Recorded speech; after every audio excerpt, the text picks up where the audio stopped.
Good evening, folks. And tonight we're going to talk about Canada and its role it played in different wars. Not necessarily wars, but how it progressed into a country that it became. And some of its wars that it also endeavored. Now, the people who found it, we'll talk about John Cabot in 1497 was an Englishman who laid claims to the provinces of the state of Newfoundland or Nova Scotia. No one has really figured out which one it is yet. While Frenchman Jacques Cartier laid hands on it hundreds of years later, in 1534, crossing the St. Lawrence River, sailed up the St. Lawrence River in the Quebec region, pretty much in the Quebec area. Pretty much he had a meeting with the St. Lawrence Iroquois and made peace with them on a second voyage in 1535, after I making the voyage in 1534. But the second voyage in 1535 was another thing. Now, here he made lots of landfalls under there. Now we go on to how pretty much, France. Now, the French have already laid territory there. Now we look at how the French continued their voyage. Now the French have already made their ideas. They continued to... Then New France was claimed in 1534, which progressed down south into certain parts of the United States. Among any other wars, during the 80 Years' War, which went on during that time frame, just further south there, at least close to that time frame, just a few years later. While a few battles we'll explain quickly here. The 7 Years' War, also known as the French and Indian War, aka the 7 Years' War, pretty much ended and the Treaty of Paris pretty much ended their usage. Then the British province of Quebec was divided into Upper Canada and Lower Canada in 1791. The two provinces were united as the Province of Canada by the Act of Union 1840, which came into force in 1841. In 1867, the Province of Canada was joined with two other British colonies of New Brunswick and Nova Scotia through Confederation, forming a self-governance entity. So, we got it there, but pretty much, the French pretty much own most of Quebec. Now, the French pretty much lost all of Quebec. They were allowed to keep their French culture in there only if they supported the British after the French and Indian War ended. Anyone who supported the French was banned from there. But French culture was still allowed to be there only if they supported the British. And they pretty much went all the way down to Louisiana, which is another kind of state of Louisiana. And we'll get on with that in another act here. Now, the United States, due to the Boston Tea Party in 1773, of December 16th, 1773, the Quebec Act was enforced. And due to the Quebec Act, that's why Canada was pretty much didn't even become a part of the United States. Nobody in that part really became part of the United States. Then the 13 colonies became a thing. And that became part of the United States.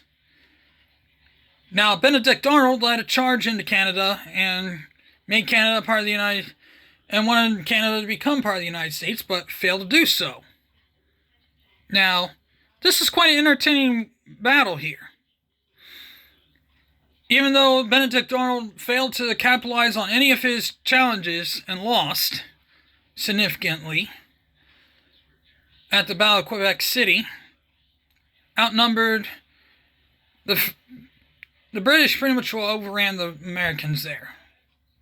Now, if we look at how other things went, it pretty much sums up how you look at that battle. Now we'll look at 7 Years' War and show you how this pretty much went down before we go into the American Revolutionary War.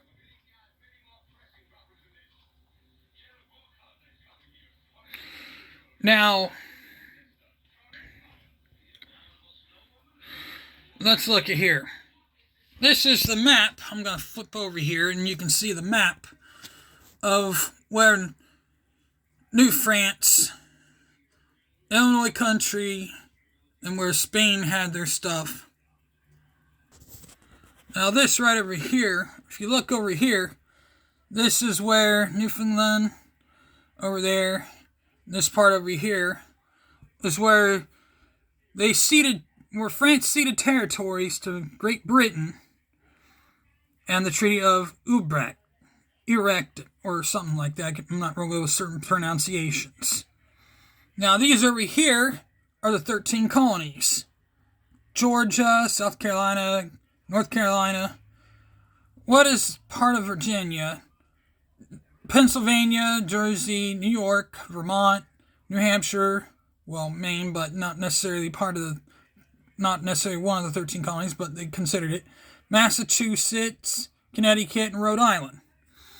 And then this part of New France, a lot of parts of Canada and the United States, Louisiana, all up through here, Illinois, Kentucky, pretty much everything along the Mississippi River, Iowa, Missouri, Arkansas, Illinois, Indiana, parts of Tennessee.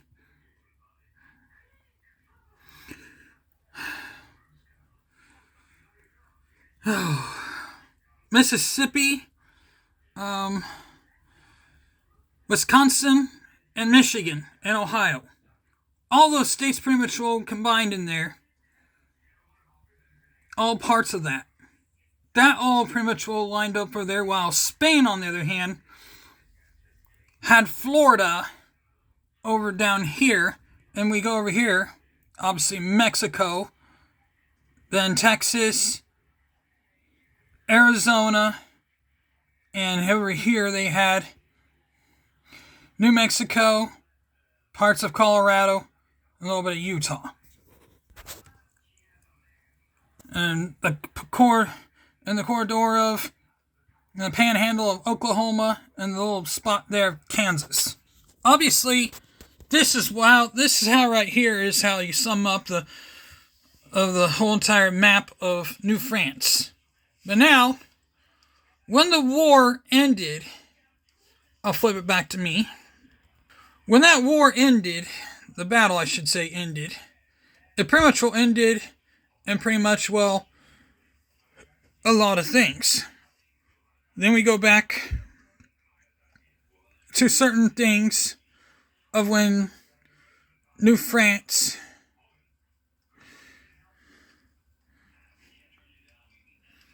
became the thing. Because when they became the thing,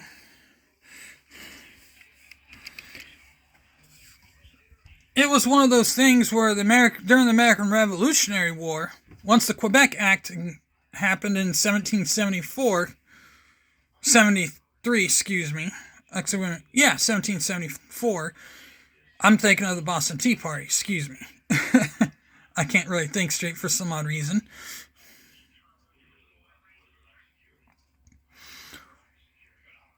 The French, who pretty much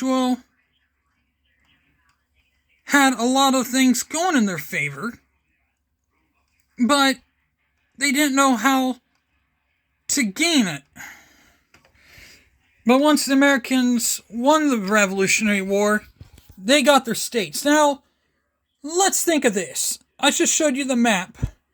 But say Now let's look at this map. Let's look at the Louisiana Purchase here.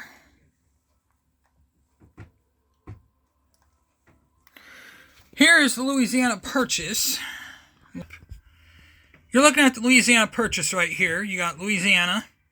You got a little bit of Texas, Oklahoma, New Mexico, Colorado, Wyoming, Montana, North Dakota, South Dakota, Nebraska, Iowa, Minnesota, Missouri, Arkansas. You got those states in it. Those states are all in the Louisiana Purchase. Now, let me go back over. Let me look at another map here so we can actually look at how this actually all summed up.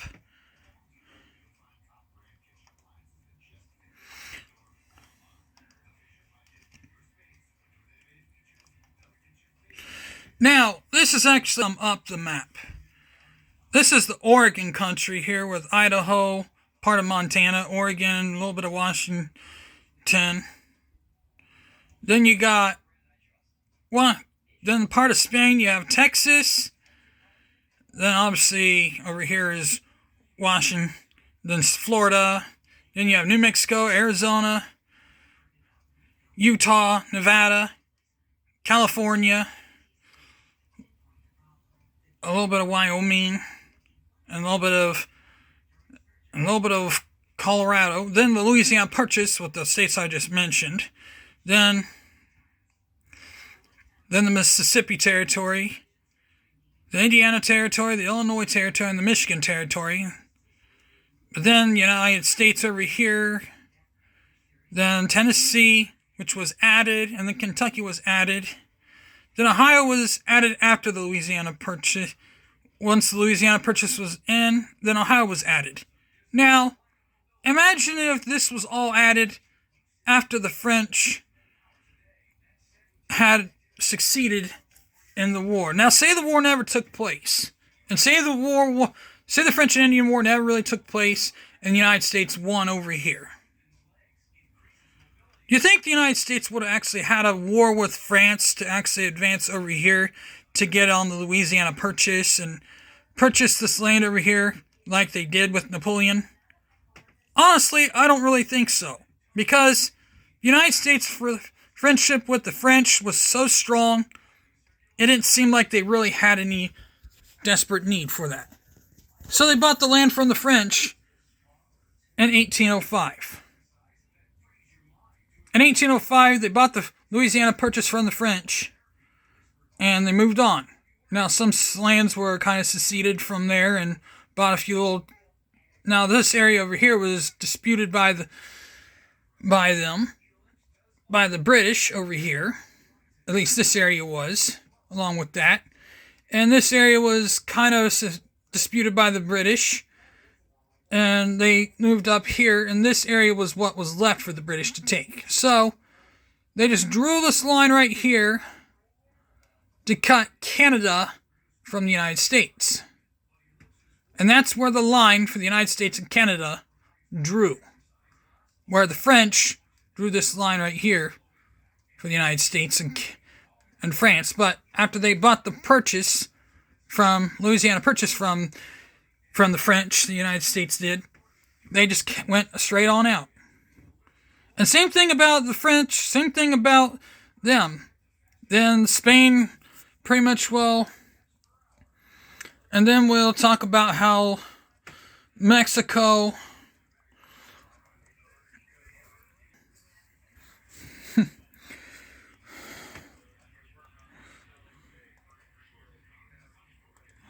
we'll look at how that went.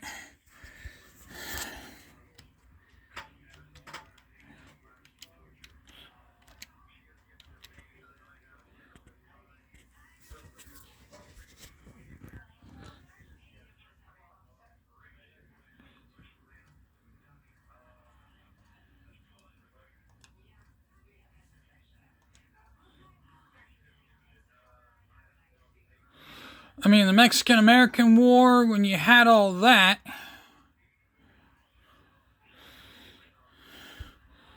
California And a lot of those states were pretty much well under the Mexican secession during that time frame.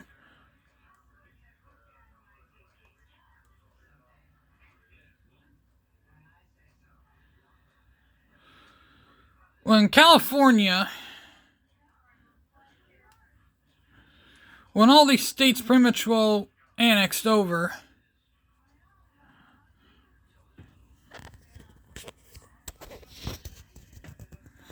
it's right here. What was once the Louisiana Purchase is now here. This is where Mexico was at one time. Now it's the New Mexico Territory and the Utah Territory. This is unorganized territory right over here. This is now Texas, who already got their independence. Then in 1845, they got their independence from Mexico. And in California, already won in 1850. Texas annexation already occurred. And now they get their unorthodox territory. But more territory is added as this time goes on. But what they took from the French right in here is really unorganized territory. So the Minnesota territory is right over here. The Oregon territory is still a part of America. And that's pretty much just the main line where everything is with that. And now we go back a little bit. We'll talk about Canada Civil War tomorrow. There was a civil war that happened in Canada, and we'll talk about that. And with that being said, I'm out of here. Hit the like button, hit the bell for notification. With that being said, I'm out of here. Peace.